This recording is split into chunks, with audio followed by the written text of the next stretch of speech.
Greetings, everyone, and welcome to this episode of Peter's Field Hospital, the official podcast for the website Where Peter Is. My name is Mike Lewis, and I'm your host. I'm the managing editor of WherePeterIs.com. And today we are joined by David Lafferty and Paul Fahey. On May 7th, the former nuncio to the United States, Archbishop Carlo Maria Vigano, published a letter that was signed by a number of cardinals, bishops, journalists, and other prominent Catholics that basically invoked some end times apocalyptic conspiracy theory and suggested that the Vatican was complicit in fostering a one world government. David, you're our conspiracy theory expert. Why don't you give us a little bit of background about what this letter says and what inspired it? What conspiracy theories, what type of mentality was behind the composing of this letter? Well, this letter is a whopper for sure. It touches on a lot of different themes that are really common to conspiracy theory in general, but does it in a very calculated way, I think. I mean, I'm assuming that it's Archbishop Vigano who wrote this. I don't know, because it seems like he is the actual author, but I should say it's a very carefully constructed piece of work.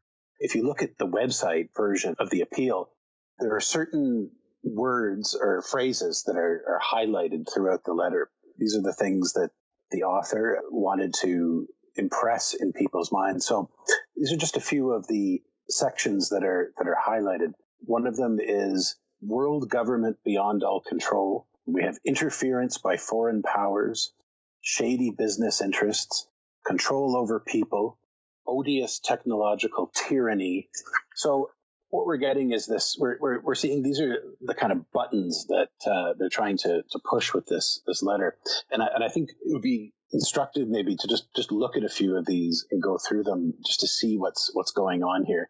So the appeal starts off by saying that the facts have shown, it doesn't actually describe these facts or provide any links to the facts, that under the pretext of the COVID-19 epidemic, the inalienable rights of citizens have in many cases been violated, and their fundamental freedoms, including freedom of worship, expression, and movement, have been disproportionately and unjustifiably restricted. Now, they say that this is happening even as, this is a quote, growing doubts emerge from several quarters about the actual contagiousness, danger, and resistance of the virus. Many authoritative voices in the world of science and medicine confirm that the media's alarmism about COVID-19 appears to be absolutely unjustified. And I don't know if you've looked into this, but yeah, there are some voices out there saying this. But Mike, I know you saw you mentioned that you saw that Plandemic video that it was being circulated. I watched that just the other day, and it takes about 2 seconds of searching on Google, looking these people up to realize that these are not authoritative voices in the world of science and medicine who are making these kinds of claims. These are cherry-picked voices, often people with, I guess you would say, backgrounds that seem a little odd. They're people who are being amplified by conservative media, so not just Catholic media, but conservative media in general. And so they're immediate, like this letter is trying to kind of invoke those voices as a sort of support for this without actually, they're not citing anything here. They're not pointing to anything concrete that could back up these claims.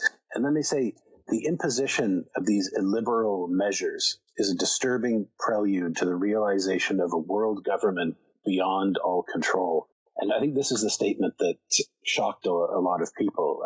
This idea that all of the signatories of this document seem to be buying in to this idea that we're headed towards, this is classic conspiracy theory idea that we're headed towards a world government, a new world order, a sort of tyrannical, either liberalism or communism that will eventually take away all of our freedoms. Yeah, I want to just jump in because what you said about the Plandemic movie, I just saw a tweet that Raymond Arroyo put up this afternoon, and it looks like he's quoting something authoritative. It says, a letter from the Association of American Physicians and Surgeons says hydroxychloroquine had 90% chance of helping COVID-19 sufferers. Now, that sounds pretty prestigious. The Association of American Physicians and Surgeons. Clearly, that must be an important organization. Well, you look up that organization, and they have been behind climate change denial. They have been behind the anti-vaccine movement. This is a fringe organization that has taken on a very professional sounding name. So there's a lot of cleverness that's going on here, and people who, unlike you and me, don't think to Google these things. Like, who is this organization? This isn't the AMA. This isn't the American Medical Association. This is an alternate group that promotes pseudoscience. So they're trying to present something as authoritative that really isn't. And there are a lot of these groups out there that use these, very official sounding names and acronyms. And they try to recruit doctors, other people with, sort of prestigious sounding titles. And you really have to be careful. We can't be so naive anymore to just trust that just because a doctor on a YouTube video says it, that this doctor actually represents mainstream medical opinion. There's a lot of crazy doctors out there. There's a lot of crazy professors. There's a lot of crazy people with high-sounding credentials, or in some cases, inflated credentials. That's part of the effort that goes on in trying to push this misinformation. And it's the same with news sites. There's a lot of news sites out there that sound like real news sites, but they're not. They're especially one that I saw just recently, the Epoch Times. I don't know if you're familiar with them. They're a Chinese expatriate newspaper. They're actually basically run by Falun Gong, so they're opposed to the Chinese government, but they've become absolutely notorious for publishing misinformation, and they've gone into the sort of the world of QAnon and conspiracy theory, and now coronavirus conspiracy theory. But again, they make it look very professional. They make it look like real journalism, and so we really have to be careful and check our sources. So it seems that the people who are behind this, if they actually believe this kind of stuff, they're falling for this wholeheartedly. I had a question for you, David. Yeah. When I was in college, I was much more politically conservative, culture war Catholic, read LifeSite News on a regular basis, and I definitely heard of one world government stuff. Most definitely a animosity towards the UN and stuff like that. But this isn't something, it's something that I'm seeing more of now, but not something I know much about. I remember hearing recently that it has ties to anti-Semitism. That may have been a piece that you wrote at some point, but I was wondering if you could share more, like what's kind of the history of this one world government conspiracy theory? So the most notorious example of this sort of one world government idea came from a book that was published in the early 20th century called The Protocols of the Learned Elders of Zion. And this was a book that was published in Russia first. It was a total forgery. It was completely made up, or actually I think it was derived from an earlier book that had nothing to do with any kind of Jewish conspiracy, but it was supposed to be the record of a meeting of sort of Jewish cabal that is trying to take over the world, and they are going to use the governments of the world and manipulate them in a certain way in order to create this sort of one world government. And one of the ways they'll do it is through finance, through high finance, because again, the idea was that, Jews control all the banks, they control world finance. And so they have therefore control over the nations of the world. And this book had a massive impact, and it just spread like wildfire.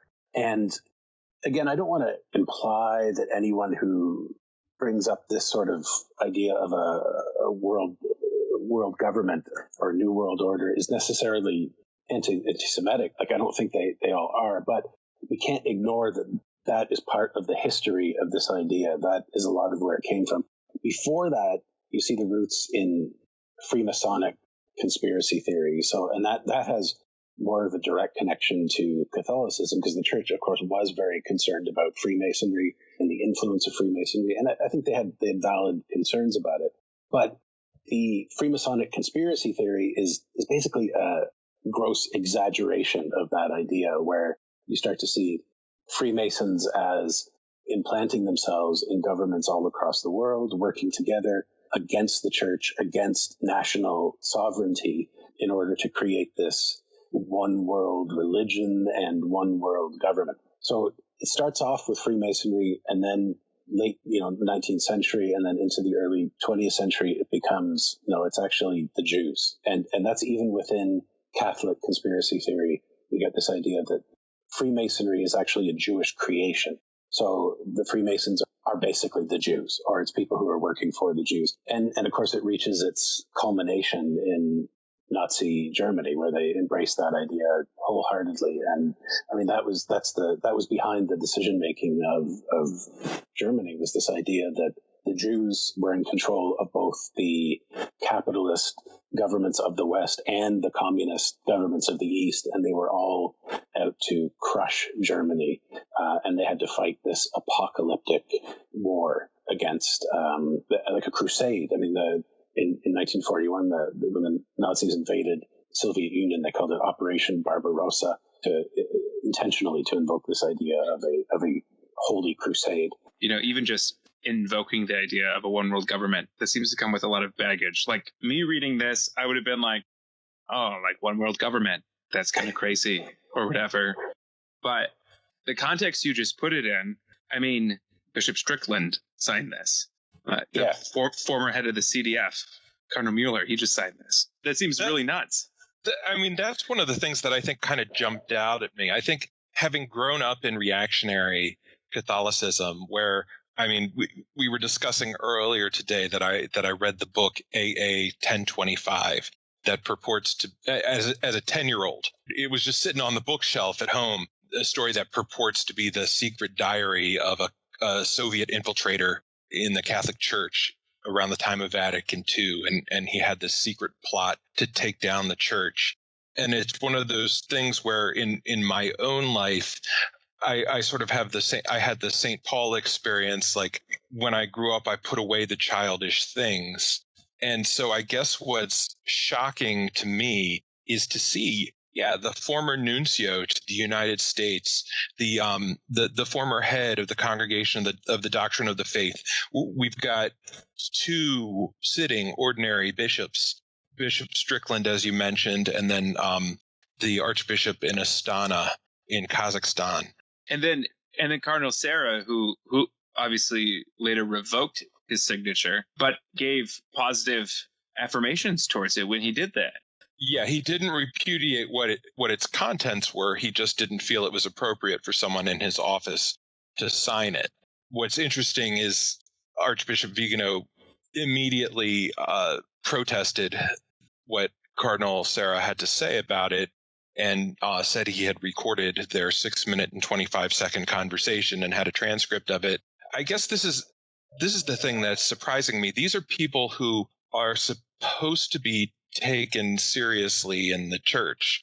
Athanasius Schneider, is reportedly this great theologian, even if he's only an auxiliary bishop. We've heard Cardinal Burke, even though he didn't sign this particular petition, talk about Masonic plots or one world governments and one world religion. Not that you can read minds, David, but I know that you've been digging into these things. Is this something that's been sitting dormant and has come to the fore, or have these narratives won people over because maybe Pope Francis is so distressing to them? I mean, obviously there are all these theories about why Francis might not actually be Pope, and two of the signatories, Archbishop Langa and Bishop Rene Gracida from the Emeritus Bishop of Corpus Christi, are both openly deny that Francis is Pope. Another one, Archbishop Negri from Italy, apparently was let go from his position because he was overheard expressing that he wished Pope Francis would die. I mean, part of me I love Pope Benedict, but part of me wonders, like, what was he thinking when he put these people in these positions? And now we have this church where all these characters are installed, and it seems that these ideas are growing, and people with real power, with real clout, with real money, with real standing in the church seem to be eating this stuff up. I know you've studied conspiracy theory. Like, please just tune me in to what exactly is going on and why a certain branch of the church has headed in this direction. And on a positive note, do you think that the degree to which these characters, these players have gone, the degree to which they have gone in this direction is starting to show to some people that maybe the resistance to Pope Francis wasn't a great idea, or maybe this wasn't a bandwagon or maybe this is a bandwagon that we should think again about whether or not we want to ride on it. I don't know. What are your thoughts on that? Yeah, well, to me, what I've been realizing is that it's not just resistance to Pope Francis. I think that this is all part of a larger narrative that's kind of sweeping into the church, and Pope Francis is in some ways a victim of it. So when you look at the history of conspiracy theory and this sort of one world or new world order idea, one of the, like, after Vatican II, you don't get a lot of this in the Catholic Church, right? You don't. There's the anti-communism, which sometimes comes up. You get that, and in some cases it's totally legitimate anti-communism.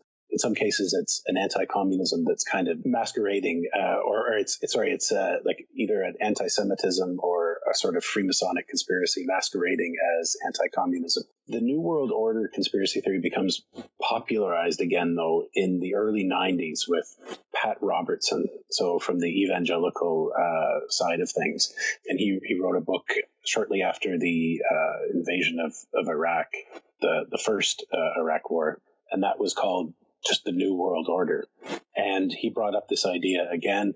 He invoked Freemasonic conspiracy theory. He actually borrowed ideas from, and this is well documented, that he lifted ideas from anti-Semitic conspiracy theorists like Eustace Mullins and Nesta Webster, so these kind of old school conspiracists, but put it in this new framework in which it was kind of situated within a sort of end times narrative. And that's the other element that we see, I think, coming into this now, is that you have this idea that the creation of the New World Order is somehow, it's either the reign of the Antichrist, or it's in some way signaling the end times. And that idea grew very popular within evangelicalism, but it's sort of drifted into the Catholic Church as well. And I see that. Sorry, yeah, go ahead. Is that tied in with the Fatima secrets as well, David? Yes, and so it's become tied in with the Fatima secrets, especially the people who don't accept the official secrets as published by the Vatican, the ones who think that there's more to it and that sort of thing. And then it also becomes tied in with this idea of an impending apostasy within the church, so an infiltration of the church by either communists or Freemasons or whoever. And then, and this goes all the way up to the Pope, right? And that was the basic idea behind Taylor Marshall's book, Infiltration, which has become very popular among certain Catholics. The idea that there was a Freemasonic plot that was launched in the 19th century, and now it has come to fruition, that it involved the gradual infiltration of the Catholic Church by Freemasons, by communists, and then now finally the papacy. And we have a pope who represents everything that Freemasonry wants to accomplish. So they're tying in Pope Francis with the New World Order, with this sort of world government. And in a way, I think, Pope Francis has been very unfairly victimized here, because we have, like, say, John Paul II. I mean, he was the kind of fringe traditionalists at the time said the same things about him, that he was some kind of the kind of Pope of the New World Order, that sort of thing, because of his efforts with interreligious dialogue and all that sort of stuff. But that was confined to the fringes. That was the sort of little pamphlets and newspapers that were sent out through the mail and photocopied and that sort of thing, or like Fatima Crusader and those kind of publications. Now it's, and I think this has been fueled by social media, it's entered the mainstream, and this idea has entered through Taylor Marshall, through LifeSite News, through all these outlets. It's actually become part of a discourse within mainstream church, and now it's actually a discourse within the hierarchy, as we see in this letter. Yeah, it came through Archbishop Vigano, but yeah, I recall at least 2 or 3 sitting U.S. bishops at the time when Vigano's first letter came out calling for the Pope to resign. At least 2 or 3 U.S. bishops gave him a public character reference. Well, I think it was more like, I think it might have been like 12 or 13 or that many. Or as high as 20. Some people didn't necessarily take a stance, but they said something to the effect, they would give a character reference and say it's something that we should look into. Yeah. Without explicitly saying, now Bishop Strickland, I believe, explicitly said he found the charges credible. Someone like Archbishop Chaput said something more vague about how great and how much he respected and enjoyed working with Vigano, and how he definitely didn't think he was bad, or definitely thought that it was worth looking into. So this kind of all brings to light, when that first Vigano letter came out, we're pushing almost 2 years ago now, Pedro Gabriel, he wrote an article, I believe it was him. They took something from the early 90s from Bergoglio, writing on some of St. Ignatius's writing. And there was something in there in this essay about silence. And it was a reflection on Christ during his passion, during his persecution before the religious leaders and before Pilate, and how Christ's silence, and I forget the exact wording, but it was something like where Christ's silence drew out and unmasked the bad spirits going on at play, right? The bad spirits unmasked themselves. And at the time, Pedro put together, right, because everyone was like, why isn't the Pope responding to Vigano? Why isn't he taking this seriously? Everyone wants to know. And Pedro was essentially like, maybe he's just waiting to see what unmasks. And we look now almost 2 years later, and Archbishop Vigano is putting out, crazy stuff. And recently, too, he was talking about that third Fatima secret, obviously denying what both the visionaries and the church has said, that the secret's done. We've been through this already. Does he believe in a fake Lucia, right? I don't know. But it seems like, and not that I believe Pope Francis plays 3-dimensional chess or anything, but there seemed to be a real prudence and wisdom where either he knew or he sensed maybe Vigano's kind of nuts and maybe he's going to dig his own grave here or something. But at the very least, it seems like what I perceived at the time almost 2 years ago was like, this is kind of crazy. And this feels like somebody who seems to either have an agenda or something that seems to be unmasked right now, right? How could anyone take Vigano seriously at this point? The unmasking has been just incredibly dramatic. It's incredible to see the difference where in the original, Vigano accusation that came out in 2018.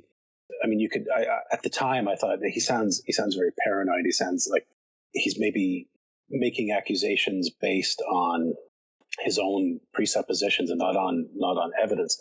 And so you could tell that there was something off with him, but just how off he was it's taken time for that to actually show itself. Here's one of the problems, though, as I see it.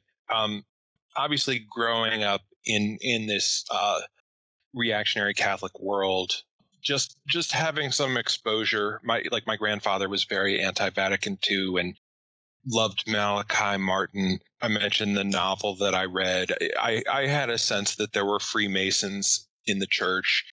I feared a future pope that might be a heretic. But as I grew, I guess what I started to accept was that these were fringe views. And when I learned about things like I knew these views were not mainstream, I started to realize that they were based in myth, legend, not facts, not history.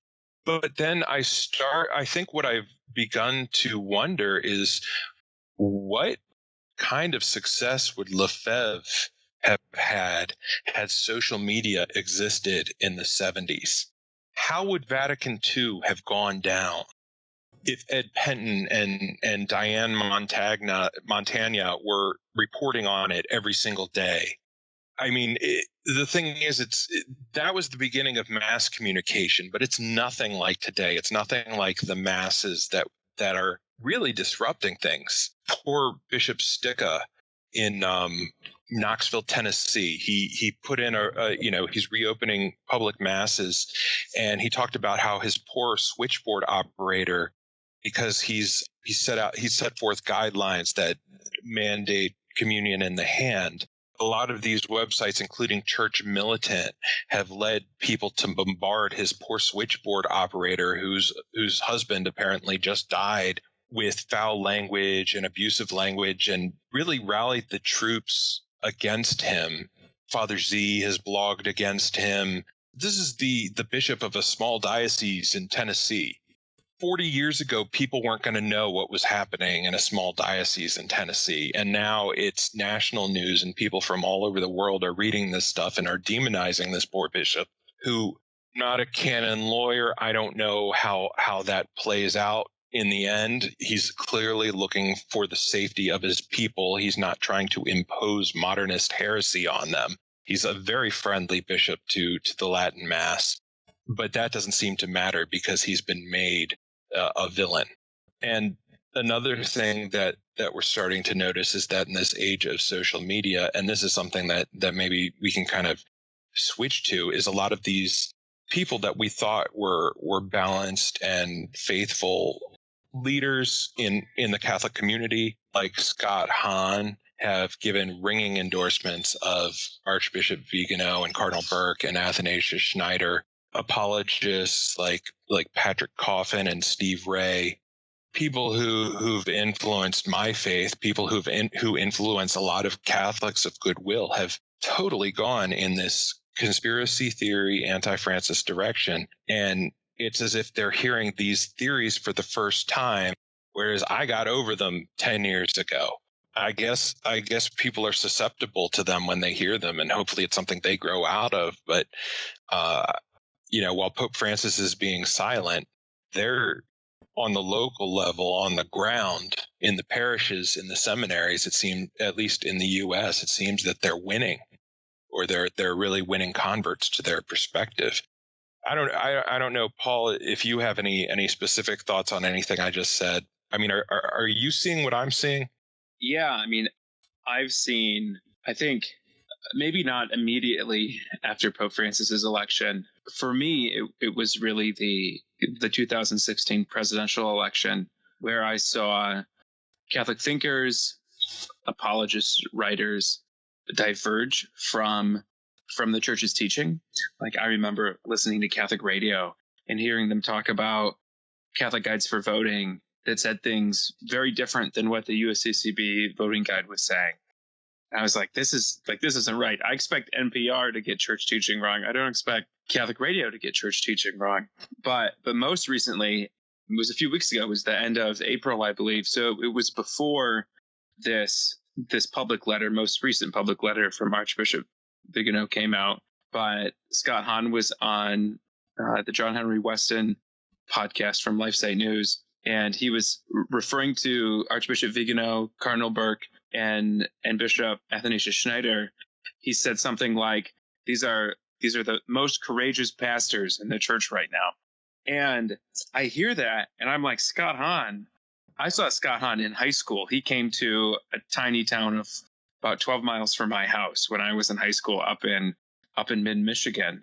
And the church was packed. That's when I was first exposed to Scott Hahn. And I've been to at least one or two more of his talks live.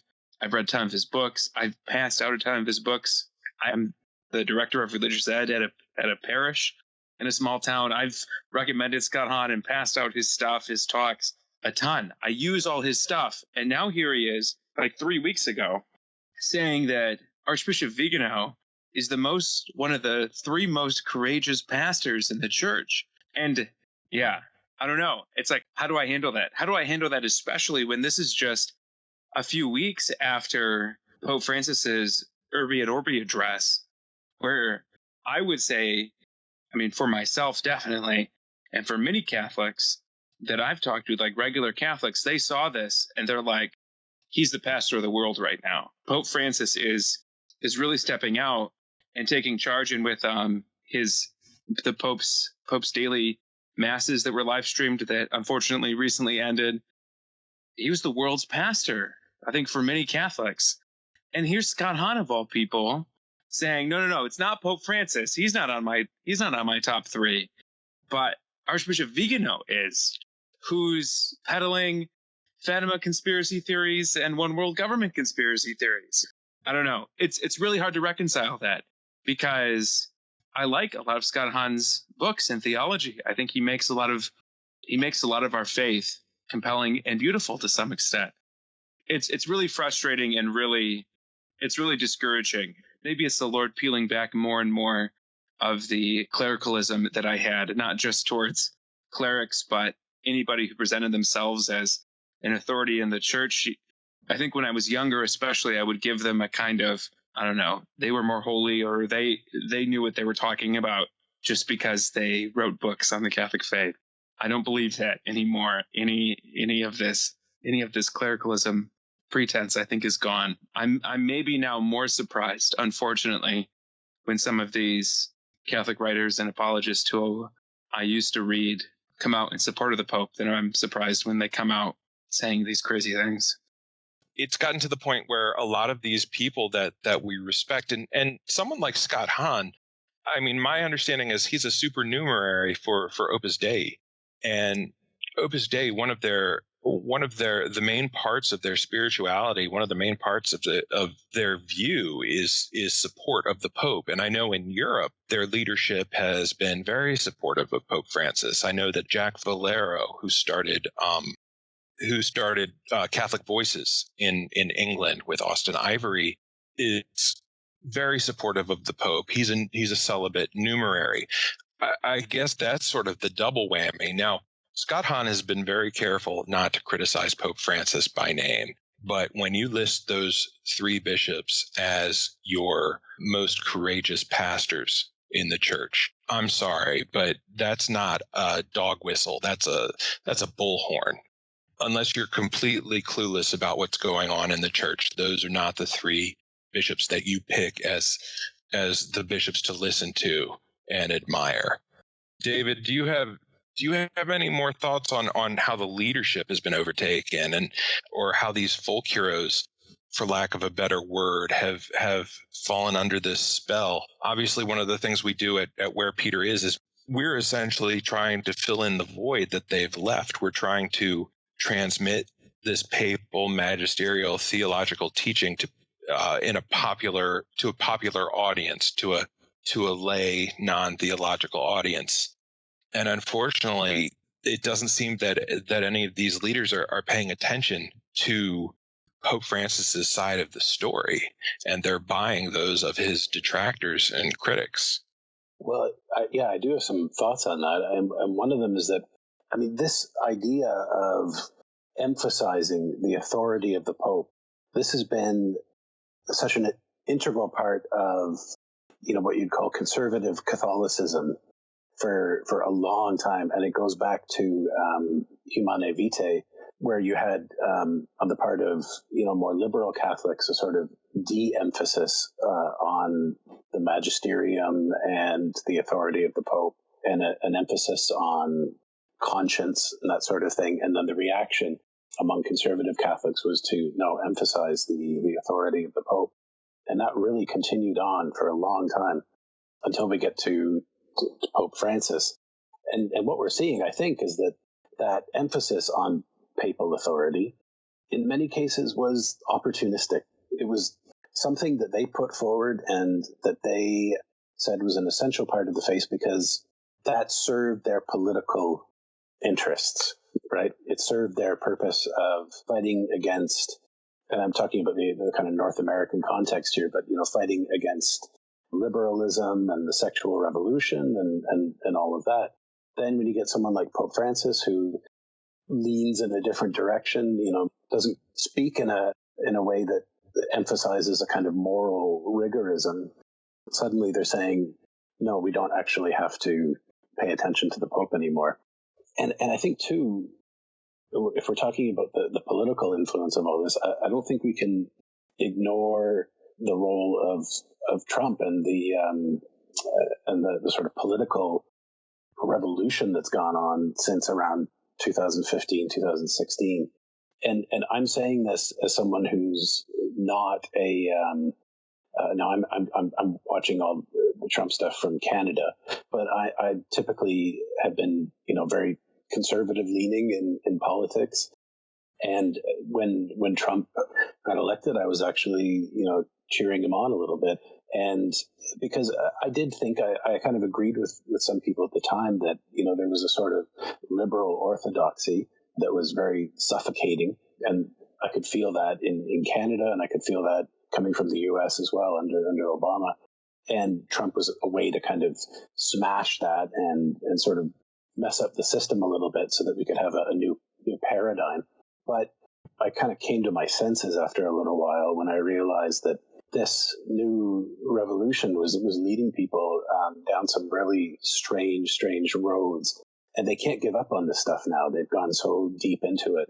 But I see that influence. A lot of the stuff that we see, a lot of the really harsh criticism of Pope Francis started around the time of the 2016 American election. And it's only become more intense since then. And a lot of the people who are involved in this are either from the United States or have some kind of relationship with the United States, like Archbishop Vigano, right? Or they're maybe just people who are kind of tuned into the Catholic media world that's sort of centered in the United States. Alternatively, they've been recruited to become part of it, like Bishop Athanasius Schneider. What is an auxiliary bishop from Kazakhstan doing? Why does a single American know his name, let alone why does he get speaking engagements? Why is he interviewed? Why is he selling books? Why is he speaking at major conferences? It's because he's been championed by certain groups of people who happen, and this may not be the motivation, but they happen to have the money to bring him in. And so he's been brought in to help set up an alternative magisterium.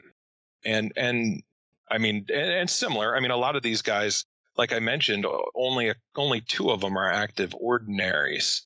The ones who signed this petition, for example. Burke doesn't have a job. Mueller doesn't have a job. Bishop Gracida in Texas is 96 years old, apparently completely lucid, and in good health, but he doesn't have a full-time job, yet they're being propped up by certain organizations.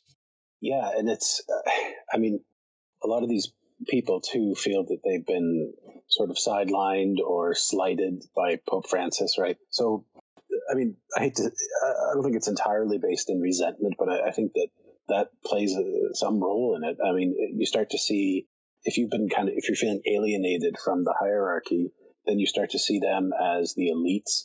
Then you start to associate them with global elites. Then you start to develop this conspiratorial worldview where it's you, the underdog, against these global elites who are trying to control you, trying to keep you down, stifle your voice and everything.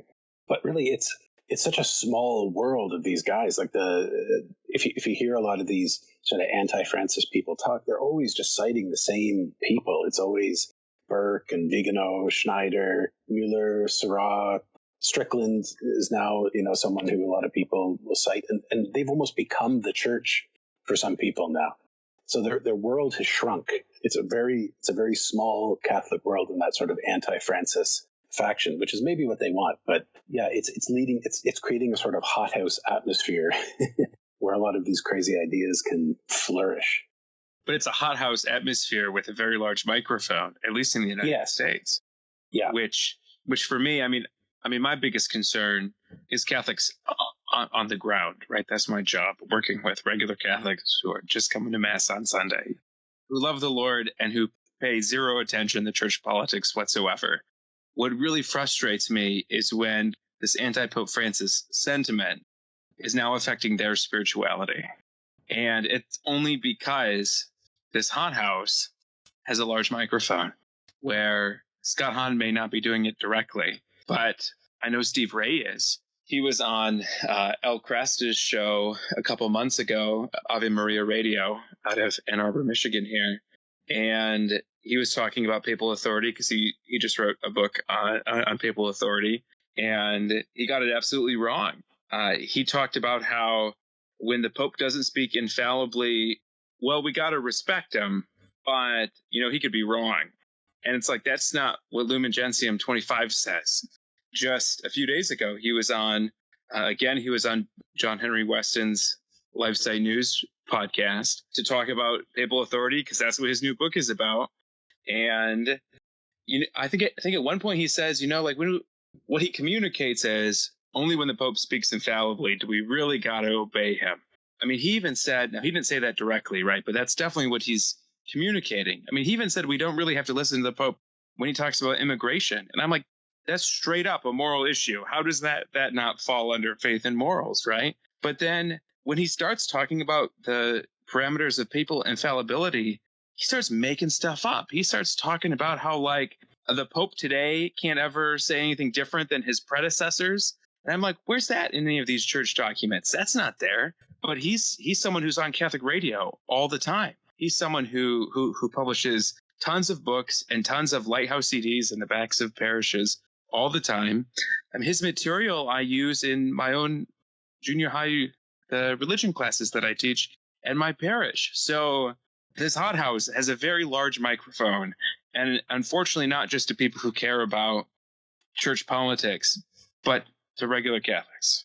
If I could add something to that, what's interesting is that the way I see papal infallibility as it was defined at, the First Vatican Council, one of the reasons for this explicit definition of it was that in the 19th century, we're entering into this world where you can have these sort of hothouses of ideas with very big microphones. Even at the time, there were huge numbers of daily newspapers just churning out stuff every day, like from all kinds of political opinions and all kinds of religious opinions. It was an incredibly confusing time. In some ways, similar to what we're in today. It's just everything's just faster.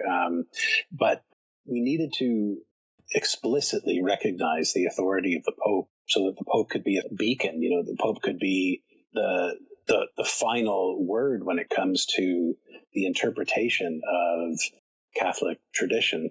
The source of unity for the church. The source of unity, yeah. And to avoid this kind of intense fragmentation that would happen if you lost that centralized authority. So it was a reaction to exactly the kind of world we're in now, like very globalized, very, with a lot of mass communication. And to reject that now could be just absolutely disastrous because, it can lead to just an incredible fragmentation of the church, which we're already seeing. Well, and one of the things that a lot of Pope Francis's critics will point to, or they'll try to argue, is that all Vatican I had to say was about infallibility. The only thing that they talk about from it are ex cathedra infallible definitions, whereas they ignore the entire part on papal supremacy and papal primacy. Obviously, since ex cathedra has only been invoked once in 1950, it's not necessarily the most applicable teaching from that council. People talk about the Pope's jurisdiction being universal, supreme, immediate, and he can exercise it unhindered, which is also spelled out in the Vatican I documents, and that his disciplinary decisions can be enacted immediately. And then you go from there. All the subsequent teachings on papal primacy, and these are repeated by Pius IX, spoke about it in detail. I know that Leo XIII wrote about how the Pope is the person who decides theological disputes. Basically, once Rome has spoken, there can be two sides on Amoris Laetitia, there can be two sides on the death penalty, there can be two sides on women's ordination. But once the Pope puts his foot down, his decision, even if he doesn't invoke ex cathedra, even if he's not invoking ordinary and universal magisterium, it's authoritative. And this was developed in Vatican II. talk about other popes who've written extensively on it. Pius X, Pius XII, Paul VI, definitely. John Paul II, I'm going through this series of 10 audiences where he essentially describes papal primacy as we understand it. I mean, people accuse us of being ultramontane. Compared to John Paul II, I think we're pretty tame. I think Stephen Walford is tame compared to John Paul II. But these are accusations that get thrown at us. Benedict XVI, the speeches that he gave prior to his election at John Paul II's funeral and right prior to his resignation, pledging absolute obedience to his successor. The closing speech at the end of the Synod on the Family that Pope Francis gave about how the Synod operates with and under Peter, and the Holy Spirit guarantees its fidelity to the truth. None of this matters to Pope Francis's critics. I mean, that's one of the things. There's this debate over chapter 8 of Amoris Laetitia, but specifically footnote 351. All of chapter 8 is the moral and pastoral and doctrinal justification for that footnote. And people just don't accept the argument. When the new revision to the teaching on the death penalty was released, it was released along with a letter from the CDF that justified the change. And yet that didn't matter. That didn't have any authority. But here's the thing. There are two sides to the issue. And yeah, let's debate the issue before it's decided. Let's bring all voices to the table. Let's discuss it. Okay, you've got an argument. They've got an argument. The Pope decides he agrees with this argument. You can't say that that's not the teaching of the church. And that's just kind of what I've been seeing. And it just doesn't make any sense to me how these teachings about the papacy are there in black and white. We're not saying that the Pope is automatically a saint, although I believe Pope Francis is a very saintly man, especially for putting up with what he puts up with. But I mean, he has a strong prayer life. He visits his confessor. He spends a lot of time in front of the Blessed Sacrament. He prays the Rosary every day. He does his breviary. I mean, I think he trusts a lot in the Holy Spirit, which can lead to some what people call gaffes or mistakes. I think he doesn't let that sort of thing trouble him. But popes can make prudential errors. They can make decisions. The CDF document on the vocation of the theologian, Donum Veritatis, speaks about how certain teachings of the magisterium can have deficiencies, doesn't admit of errors. And when teachings are infallible, I think they're definitely reformable. But the duties of the laity on these teachings, it says that we're bound to give religious assent of intellect and will according to the manifest mind and will of the Pope. And to me, I am seeing a lot of degrees of rejection of this, whether it's subtle or whether in the case of Amoris Laetitia, they'll say, well, there could be an orthodox way to read this teaching. Well, the Buenos Aires directives are manifest. They reflect his mind and will. And if your reading contradicts what the Pope intended to teach, that's really looking for a loophole. Others seem to just dismiss his teachings out of hand. And that seems to be the case with Steve Ray, as you mentioned.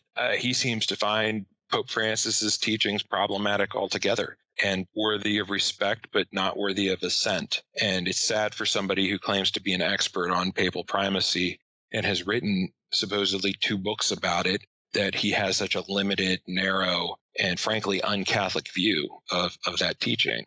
One of the reasons why it's so frustrating when you hear this stuff from guys like, Steve Ray or whoever, is that these are like you said, the very same people who emphasized papal primacy for so long, who wrote about it, who propagandized on behalf of it, right? And now it's dropped, like it's something that doesn't really matter. And they've kind of reverted to this idea that it's almost like an either or kind of thing, like either something is infallible, ex cathedra, or it's nothing, or it doesn't mean anything at all. But that's the thing, Catholic teaching, there's a lot of intricacies and sort of gray areas. When you're looking at magisterial authority, that's actually one of them. There are infallible teachings, right? Or there is sort of papal infallibility, but then there are also other levels of authority to which, we owe religious assent, and we can't ignore that. It doesn't mean that you're free to pick and choose. At the same time, it's not that there's no room for people disagreeing with the Pope or questioning the Pope's judgment. People have done that Catholics have done that for a long time. But it's one thing to say, I don't think that this should be the teaching of the church. And then it's another thing to say, this is not the teaching of the church. And that's what we're seeing much, much more of, is people trying to usurp magisterial authority to kind of speak on behalf of the magisterium in opposition to the Pope. And I think that's where you're really entering into that realm of potential schism. So, David, you've taken us from conspiracy theory to schism. I don't know, Paul, if you want to put a punctuation mark on that point or what you had to say. Whether intentionally or not, it's incredibly deceitful. When you have Catholic authorities, especially, and not to keep picking on Steve Ray, but someone who makes the claim of being an authority on papal authority, who then essentially says or implies, well, you really only have to obey the Pope when he speaks infallibly. That's deceitful. And the problem is that's not deceitful to educated Catholics.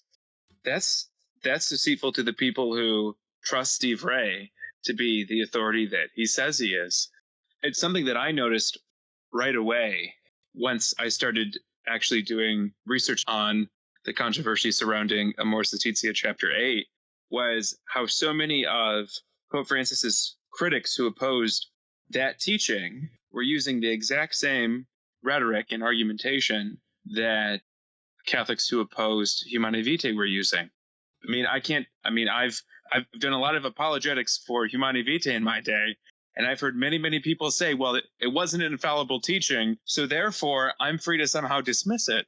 I can't tell you how many times I've responded to that, and it's the exact same argument being made for Pope Francis's teaching, whether it's Amoris Laetitia, whether it's the death penalty, whether it's immigration, whether it's climate change. It's the same thing. David, do you have any closing thoughts for us? Well, I agree with Paul that what makes this really especially insidious is that it's getting down into the pews, and that's like into the ordinary Catholics. And I wouldn't care if it was just a bunch of nerds arguing on Twitter, which it sometimes is, and I'm one of those nerds. I wouldn't care so much, because that's, it's just kind of abstract debate. But there are a lot of people who are plugged in to the world of Church Militant or the world of LifeSite News or Taylor Marshall, whoever, or some of these more mainstream apologists who are now starting to head in that direction. And they're the people who, I think, the way I see where Peter is, they're the people who we're trying to reach, because it's so easy in this media environment to close yourself off and only, we've seen this so many times now with the rise of all sorts of conspiracy theories, crazy ideas fueled by social media. People are only getting information from certain sources. I really don't blame some of these people if that's the only information they're getting. It probably sounds pretty believable to them, but I think that where Peter is going to, the mission really is to help bring this broader perspective in, to say that this is not an accurate representation of the Francis papacy. This is not an accurate representation of the church. The situation is actually much more complicated and much more nuanced than a lot of these pundits and a lot of these apologists are going to lead you to believe. We see it happening in the pews, in Bible studies, in parish groups, within the pro-life movement. And it's not based on people getting accurate information. People are being misled. And if they were given an accurate portrayal of Pope Francis, if they were given an accurate view of Catholic social teaching about a consistent ethic of life, I think the world and the church would be much better places. I think that's the part that gets me really upset, and that the word that comes to mind is unjust. The Holy Spirit has given us Pope Francis for this time in the church, not just for the theologians and the bishops, but for regular Catholics. And we're missing that. Regular Catholics are being robbed of that because of these people with large microphones and their agendas. And when I read Pope Francis, my own relationship with the Lord has changed so much in a positive way because of Pope Francis. And I can't freely share that with other Catholics without first having to fight this battle up a mountain to get them to even trust him in the first place. That's profoundly unjust. Thank you, everyone, for listening to this episode of Petersfield Hospital. On behalf of David Lafferty and Paul Fahey, I'm Mike Lewis. Thank you for listening, and until next time, take care.